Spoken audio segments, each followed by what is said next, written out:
avec nous, avec moi, je vais le dire, parce que j'ai commencé à le dire trop longtemps. Nakoloba lokola batu ba existe kate. Batu nyonso ba lingi loba wana mais nana ko aider pour na mettre en pratique.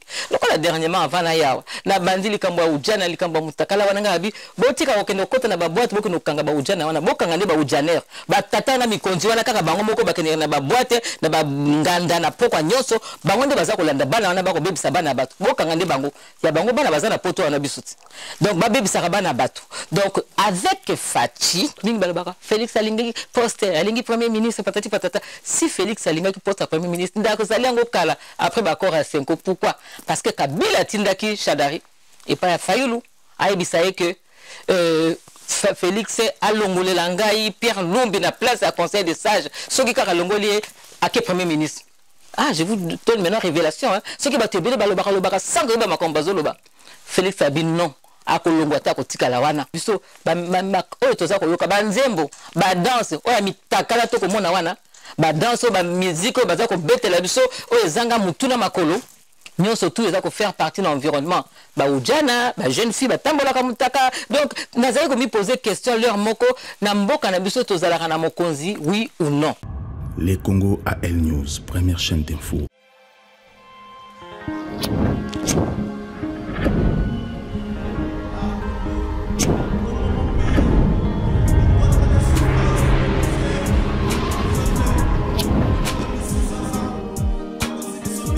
Bonsoir, bienvenue à l'émission Les Congo.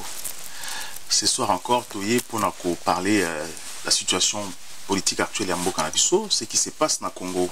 Dernièrement, le président actuel Félix Tshisekedi Tshilombo a cela qui appelle la diaspora Bazon à Mboka pour nous contribuer à la croissance et aussi développement à Mboka Nabiso. Mais il a pris des positions aussi nationalistes ou je ne sais pas ce qui font le radical, mais pourquoi et comment? Qu'est-ce qui a poussé le président à cette décision là? Et aussi de relever la position à la Mouka. M. Mozito avait dit, a évoqué dans la conférence de la chaîne Nabiso que Bango Bakosa la tout pour président Félix a pour diriger Mboka jusqu'à ce que Bango Bakoya na Congo pour diriger Mboka. Mais nous avons invité Madame Adi Koko, Dorcas Ngoyi, Oazali, coordinatrice il y a des allées de l'UDPS. Et aussi présidente, il y a UED Verco, ils allaient partir vers le Congo, ils vont défendre l'écologie, ils vont défendre Mabéné Nabiso pour pas qu'ils aient touché. Madame Adikoko, Dorcas, bonsoir. Bonsoir. Voilà, bienvenue encore en émission Nabiso. Comment tu invité pour comprendre ce qui se passe tant que aller à UDPS. Aujourd'hui, tu es à Paris. Tu viens de parler un peu de la position. Aujourd'hui, le discours du président Félix Tshisekedi, ça fait peur quand même aussi dans les Congolais. Les Congolais vont se poser la question, est-ce qu'il a dit qu'il faut minérer Nabiso transformer en Congo? Il faut d'abord que les Congolais, avant toute chose, est-ce que le discours, vous ne voyez pas que les Occidentaux vont traiter comme ils ont traité Lumumba ou encore Laurent Désiré Kabila? Non, je ne vois pas autre temps, autre mœurs. Bon, traiter avec Lumumba, ça fait depuis 61 des Baboumakié. Mais les choses ont beaucoup changé. Il ne faut pas, président, Atikalaka, que Mundela Lobby, Mundela Kanesi, non. Leur mot coupé, il faut qu'on s'impose, il faut qu'on tienne ma marque, ma empreinte, pose Azan a besoin à Congo échanger. Il faut le savoir que le président Bissot, Fachi a fandimig dans Europe, donc à Yebi comment ça marche.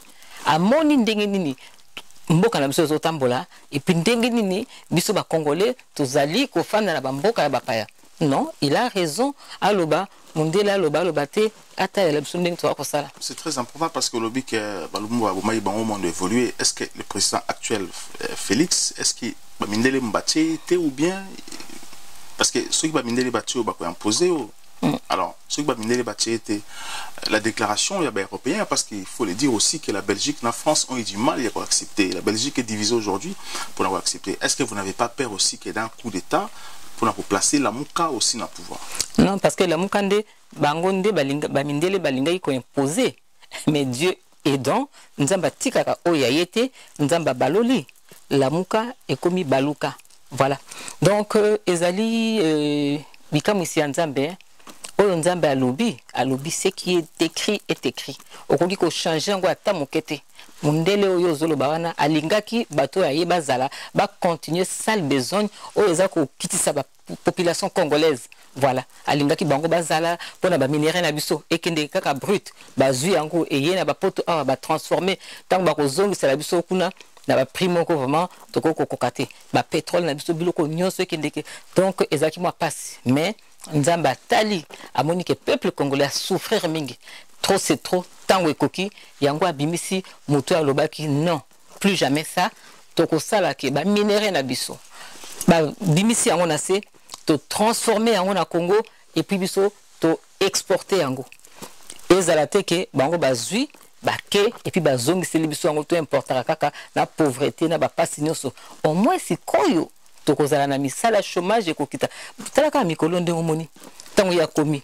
tango sikoyo muto azali démocrate aye muto azali libéral donc azali vraiment ndenge ba mususu bazala kite omoni ndenge ba société comme kosala ba grève que te futamaki te sonas kuna 50 mois oyo boye autant de mois donc eza ko kamwisa mais sikoyo na makambo ba idée aza kozwa tokozala na ba usine na koko pese ngana azali écologiste premier écologiste ya Congo.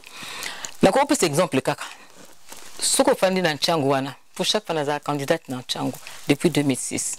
Soko za na Nchangu, oza komona ba camion, eza ko uta na ba grume, kuna na banzela peut-être na maluku koleka na banzela ya bandundu kuna, oza komona ndenge ba camion eza ko leka na ba nzete minene, eza ko kende na Matadi. Pona nini bati yango na ba bateau ekende na poto.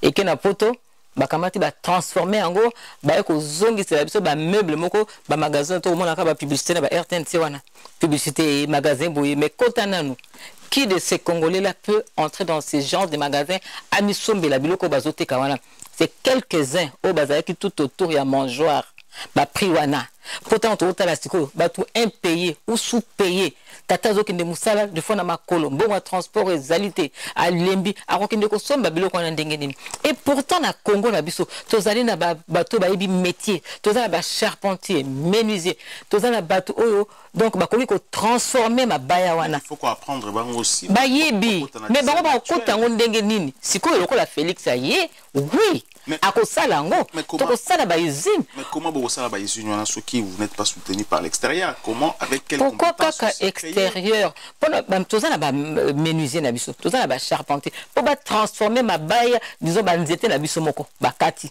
to sala exemple usine kuna côté maluku to sala pe mususu wana na njili to sala ba usine tozu to bengisi ali appel banani baza ba menuisier ba ye ba kati mabaya wana na mona na kingabwa basala ka ba mabaya wana belé ba kati mabaya ba transformer ba sali to ba ban école oyibili kamone pesa kanga kanda ngana na France wana 84 alors la ville nazali ko fanda na temple na ko mona na ba école bo fandi mukebo ya le bazu ba mabaya ba ban nyonso ba bimisi ba ko bwaka ba changer mususu ba ko changer mususu mabaya za ko uta na mboka na biso Congo alors que na Congo kuna bana bazo fanda même le sol mabaya ezalité bato bazana chômage soki ba mabaya wana et puis quel mabaya tozana ba nzete penza ya ba qualité bazu yango ba sali usine ba ko sala ba bon ba sali ba bon totindi na poto to ekoteka na poto pourquoi kaka poto azongisa la biso alors que ça ya biso moko biso totika na chômage na ba idée au facha ye nango na bato loko ya biso tout autour de lui je crois que tout va changer très bientôt. Madame Adikoko, mais avec quel financement, comment vous retrouvez Mbongo pour financer tout ce que vous avez évoqué aujourd'hui? Papa, financement, on a retrouvé Mbongo ezali. Aujourd'hui que le président actuel pas proche de la Banque centrale, il n'y a pas d'argent. Le président sortant, c'est monté, mais comment vous recréer richesse au moment où l'Occident nous porte? Occident, je vais te donner un exemple, papa. Les Congolais en question, ceux qui sont passés à la tête de notre pays. Un petit exemple, je vais donner. Motoro Mozito. Il était Premier ministre pendant combien de temps? Et ce monsieur, il s'est acheté combien de maisons? Avec tout cet argent, Oyazaï Kozwa, Kotiana Poche Naï, j'ai quoi le baka, j'ai quoi le bien, mais n'a pas kangaï. À Kamatimbon, une fois, Bakangaka, moi, signé à Bruxelles, je pense, n'a transité avec 500 000 ou 300 000 ou 500 000 euros, s'il vous plaît, dans son sac, à Zok et les États-Unis. Bambongo, hein. Maintenant, avec Fachi, avec Cash, Tobindinga Kozambongo, wana. Mi yibi nyonso bakozongisa bambongo wana banda kwa muzito ezawana je crois za ko énumérer biso ngo bazali ko landete to ko tala moto nyonso oya yibi mbongo na modèle wana e ko zonga et Kabila aussi entre autres papa entre autres Panama Papers tout ça ezali et je pense que moko ko la conscient sur la ligne Congo a ko zonga mbongo na po afanda ce qui total peu malamu à quoi bon amasser et bon le lobozonga bo pesa ba leçon bo lingi su bozonga bo konza mboko il faut avoir honte quelque part mais c'est aussi tu dis clairement que bango ba kotiki la binota ko diriger mboka te ba ko sala ba trouble pour que ba investisseur ba yate jusqu'à ce que bango ba pouvoir ba bongisa mais c'est sa méchanceté et ça se voit dans mais yate moté mateko ya ko diriger mboka nini azala ka ndinga zana sima fayulu wana mboka nini mozito ko diriger papa non il n'a pas un mot à dire. Je me pose la question de savoir ceux qui des fois dans mon kili batu bazarana soni. Pour ceux qui batu bazarana soni, Mozito ne pouvait pas parler. Il n'a même pas le droit de parler. Abiki na ba Congo wana pour na kansa batona bazaki gentil. Il fallait se manifester devant yé tant que ça qu'on présentait pour qu'il la ferme à jamais. Parce que non, faire ce qu'il a fait là, acheter dans les voulous sur le stock, au tali ma pango mieux sur ça, au tali na Gombe, au tali Boyo, au tali les États-Unis, na Bruxelles, na Koke na l'activité que l'Union se concesse, l'Union se Yamozito. Lui, Azal un peu tranquille, hein. Donc, Azala vite en besoin, parce qu'il ne va plus rien diriger. Mon côté à côté, comme Mozito, na Kati, Mboko, afin d'aller sous le premier ministre, il fallait le premier qui c'est faux. Donc, à Bossana, il y a quoi fan dans la repentance. Alors, la population congolaise n'a pas de parce que comment il a amassé l'argent en peu de temps. Comment il s'est enrichi, s'acheter des choses. Sauf que ça, tala, au moins, Matata Mpogno, Azaki premier ministre. Oui, on peut dire tout ce qu'on veut. Mais tant que Lelo sur la RTNC, au moins l'université Matata Mpogno. Oui, c'est pas correct ce qu'il a fait. Mais, au tali manière mais commis, au tali université, bah la foutara classe, na école secondaire, na primaire, na maternelle, uniforme gratuit, bah foutara té, talandeng bekol angwe zali le quoi na poto. Si au moins dani Mozito, na ngungu kuna ou bien na bulungu, à Salaki, oui, mais il n'a rien fait. Voilà, même na Kikwitiwana. Mais attends, il faut qu'il y ait ma mère à la Sony. Hein. Voilà, tout marqué poste pour revenir juste après. Les Congo AL News. Le Congo AL News, merci. Les Congo AL News, première chaîne d'info. Je rappelle que ce soir, nous avons Madame Adikoko, Dorcas Ngoï, Azali, présidente, il y a parti vers na Congo, et aussi coordinatrice, il y a les alliés de l'UDPS. Madame Adikoko. Oui. Alors, cette histoire, vraiment, ils ont troublé les Congolais, si faut le Babongo. Vous étiez ensemble avec Martin Fayulu. Aujourd'hui, beaucoup d'ennemis. Mais Martin Fayulu et le président actuel Félix Tshisekedi, on arrache presque chaque dimanche. Maintenant, qu'est-ce qui vous a divisé? Juste le pouvoir qui vous a divisé ou ce sont des intérêts personnels? Est-ce que vous pensez aussi positif de façon que de voir aussi vos alliés d'hier, de façon que vous dirigez Congo ensemble un jour? Ah, papa Billy Kamwana. Et puis ça qui m'a troublé belé.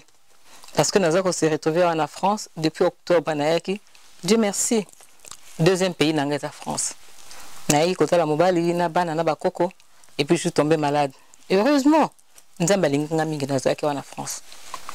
On a côté hôpital ba opérer ngai tout ça. Na lobi oh, ceux qui na zaki na mboka na Congo. Peut-être que mba msusu lelo tozana tokutanité. Dieu merci, merci. Yango, ezali likambo naza koloba. C'est pas parce que Kabila za soutien naza koloba on Kabila zaki makambo ya bopito. Likambo wana lokola sikoyo. Tozui makambo wana pesa meli biso sikoyo. Je pense que ça va changer. Il faut qu'on explique Fachi. Déjà yemoko na Sainte-Thérèse, tango salaki meeting na Sainte-Thérèse, aloba ki expliquer ki mingi. Côté hôpital pe aloba ki akotala ngo penza bien. Il faut dans chaque commune, dans chaque quartier, tous arana ba centre moko médical et puis ça na ba kiside abanda ka on a mona na kamcha chakendeki na ba centre mutu azana problème ba kembangu ezala te bopesa mbongo soki mbongo tate okolekate tout ça ba bazo kokufa soki ozana mbongo affiché ozana libanda hôpital atana ba mama ye mokufi ba salango donc eko sala mapenza toko pesa ye lusu toko activer toko a kanisa makambo lobaki fachar salango.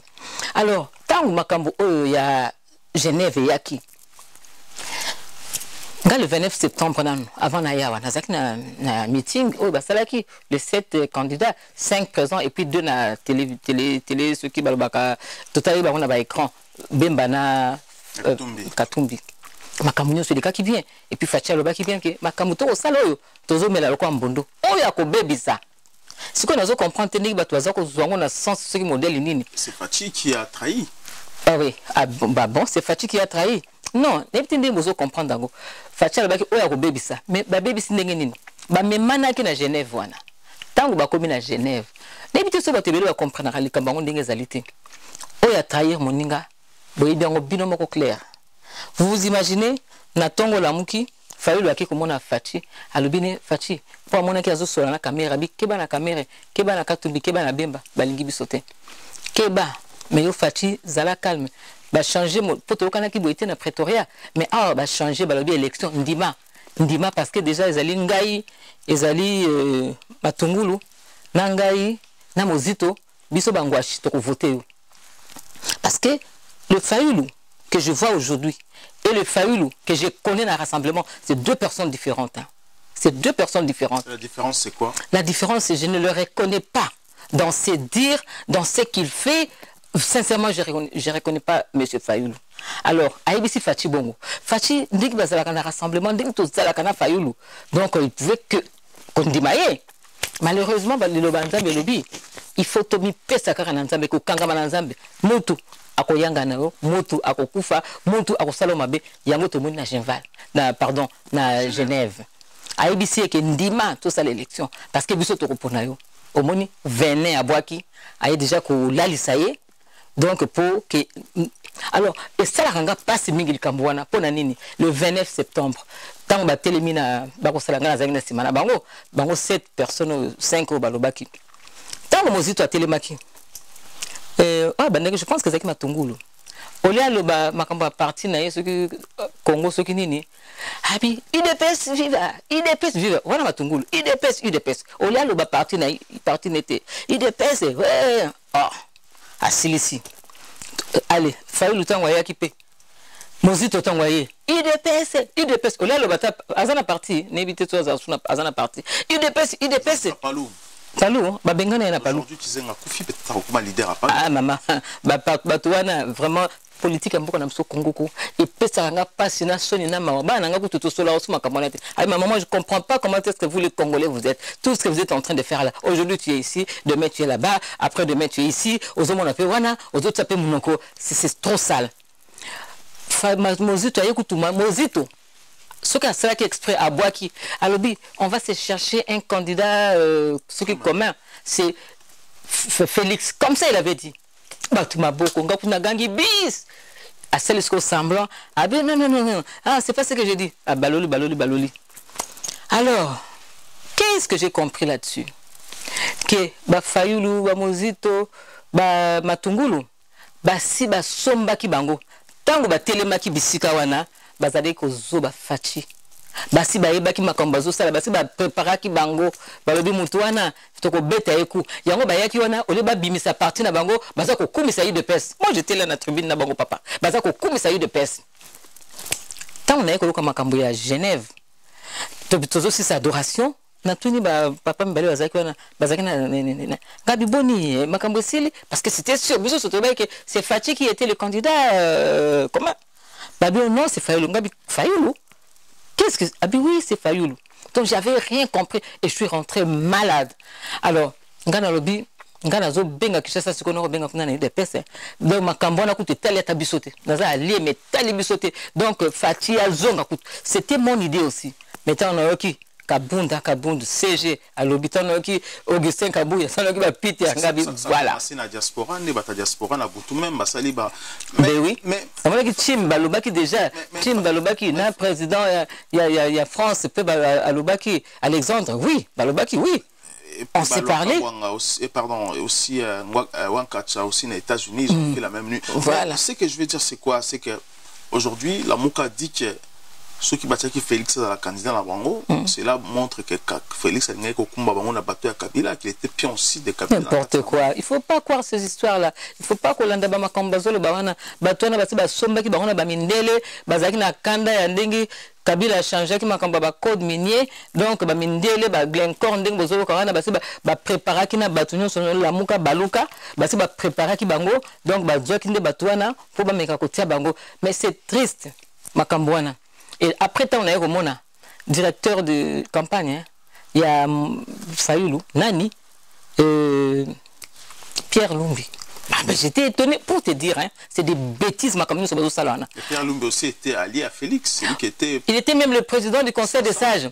Pierre Lumbi était président du Conseil des sages. Et si je te dis aujourd'hui que Kabila, en son temps, après le dialogue de Senko, avait envoyé Chadari et pas Yafaïlou, s'il te plaît, pendant que le banaye, Yebisa Félix, Kabila lobby, hein.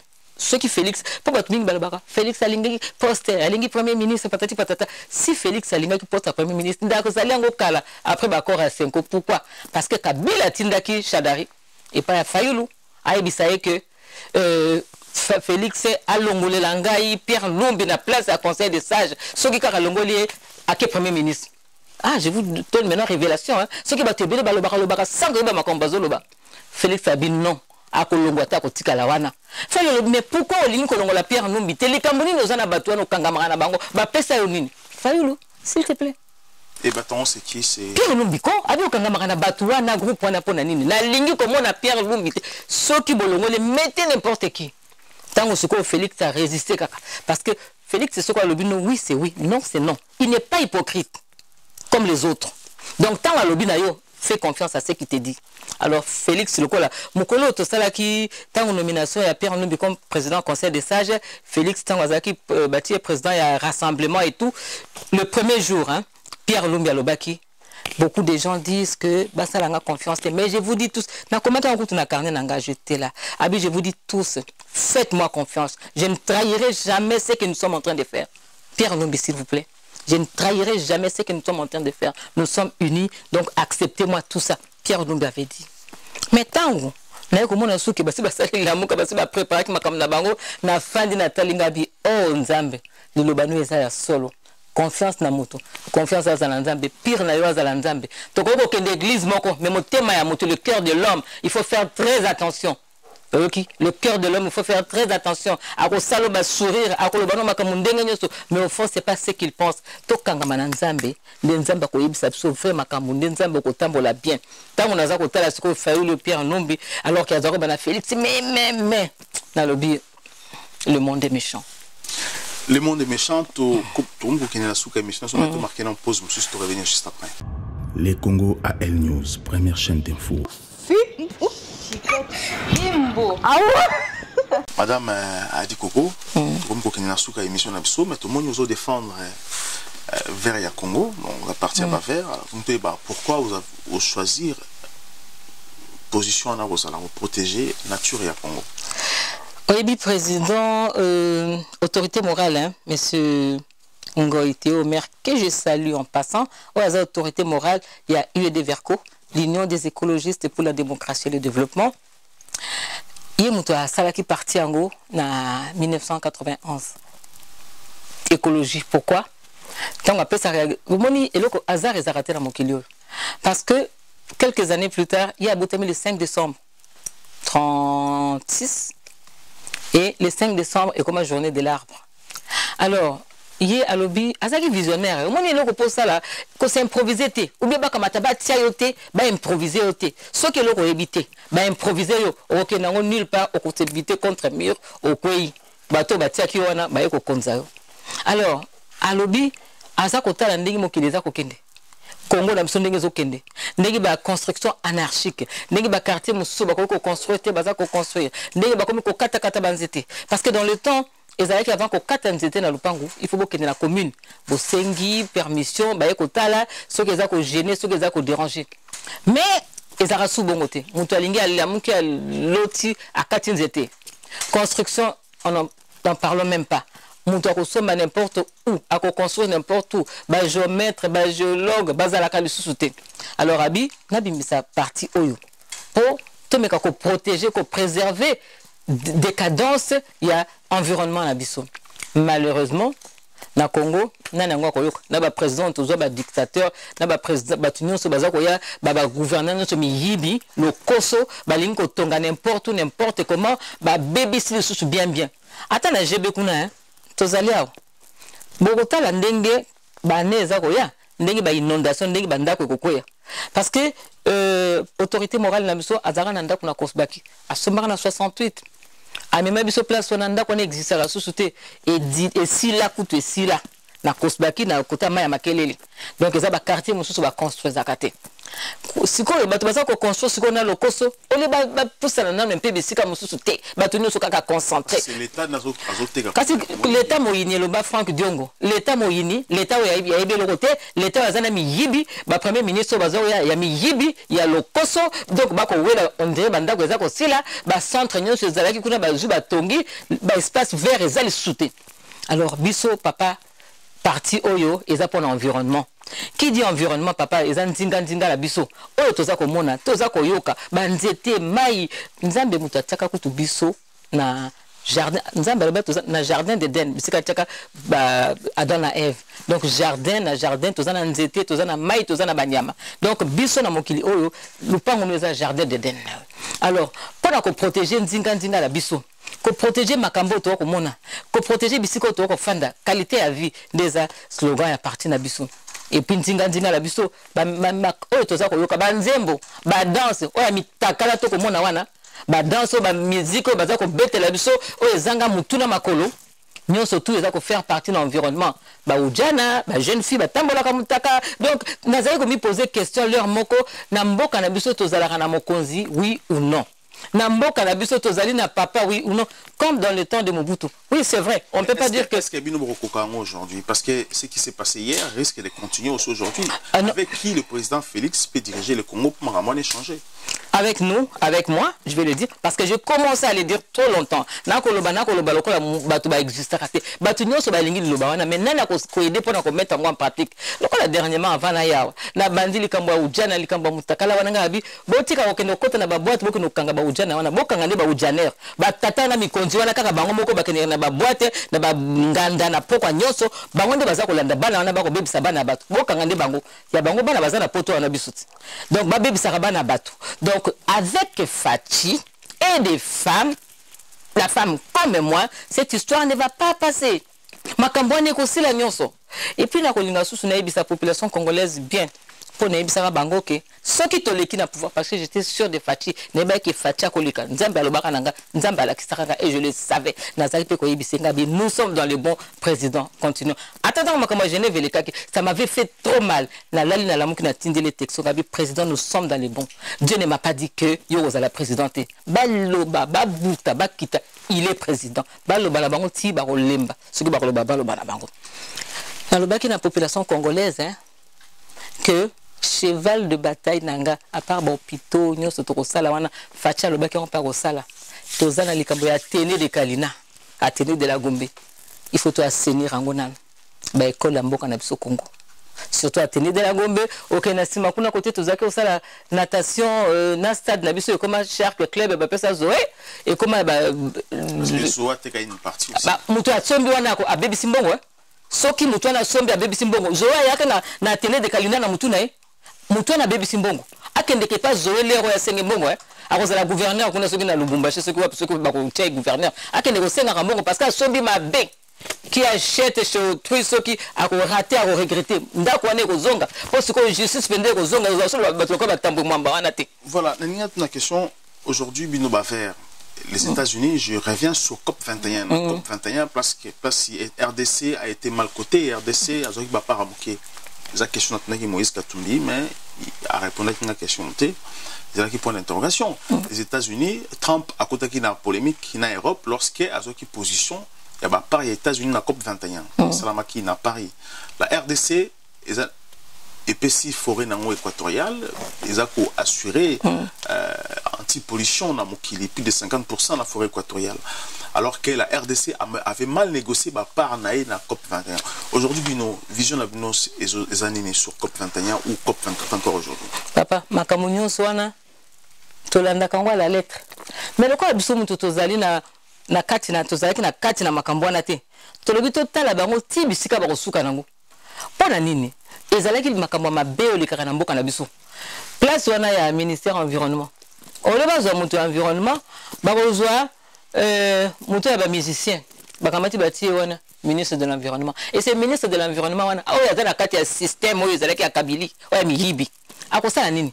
Akokende kuna ba koptang ba kosala makambo ba kosolola ya ko ba ko défendre nini?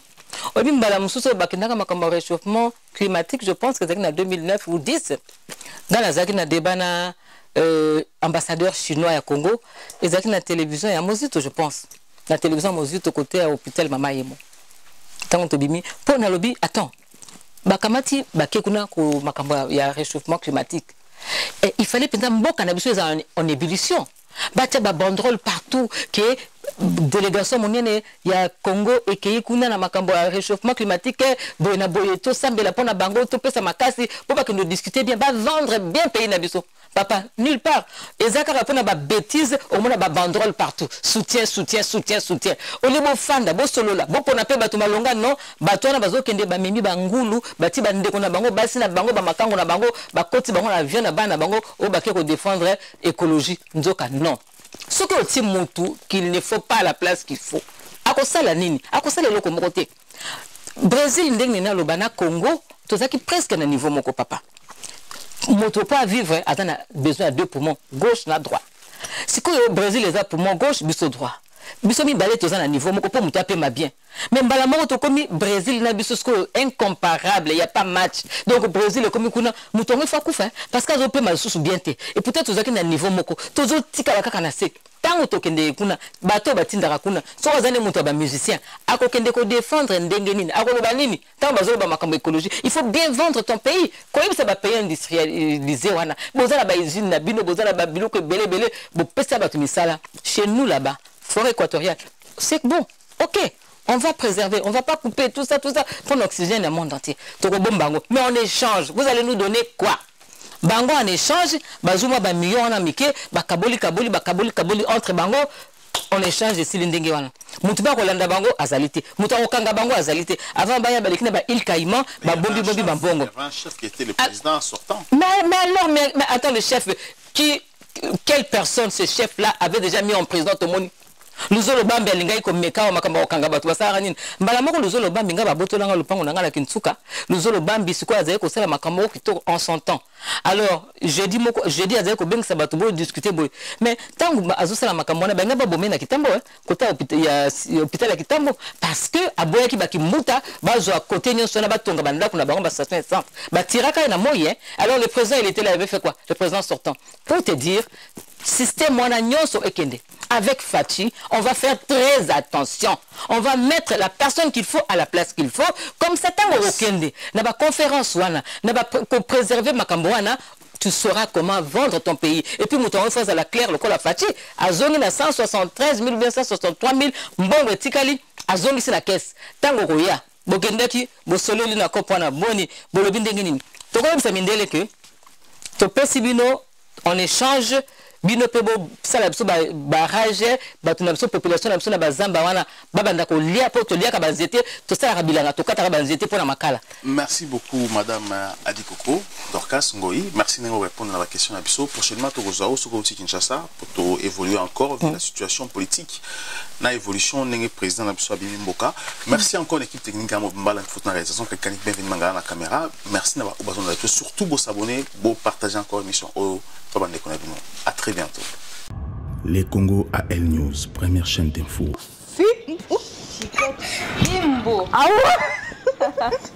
Alors, Rina Sil soutient toujours des belles filles dans Congo AL News, meilleure chaîne d'info. On soutient. Les Congo AL News, première chaîne d'info.